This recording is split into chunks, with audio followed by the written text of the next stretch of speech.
Be a light in this world. Magandang araw po sa inyong lahat mga ka-viewers. Shout out po sa lahat ng Medeth communities worldwide. Binalikan daw po talaga ni Bunso ang notebook na ito na may nakasulat na Be a light in this world. Dahil ito daw talaga ang kailangan na kailangan niya. Marami daw po ang hindi nakakatulog sa manliligaw niya. Sabi nga ni Bunso, huwag nyo na po daw hanapin sa Facebook guys, hayaan nyo daw muna na kilatisin niya iyong manliligaw niya. Mahirapan daw po talaga kayo na hanapin ang channel niya guys. Sabi niya no need na daw, may nagsabi pa na nahanap niya na daw. Sabi naman niya na sige daw isend nyo daw sa akin. May napupusuan na daw si Bunso at sagot naman niya. Sakto lang daw, abangan nyo daw sa Friday ang live niya sa One Media.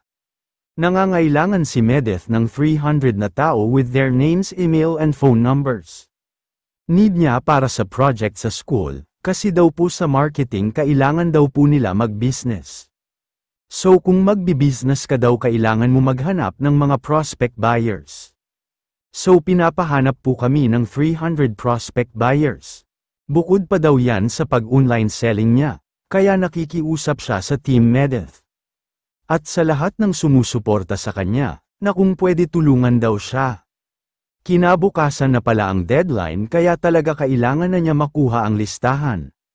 May exam pa daw siya bukas, hihinga na lang daw siya ng malalim guys at marami naman gustong tumulong sa kanya kaso bakit naman ngayon lang siya nagsabi. May nagtanong kung anong products ba ang ibebenta. Nasagot naman niya ang ibebenta daw may sample daw siya ito daw pili nuts.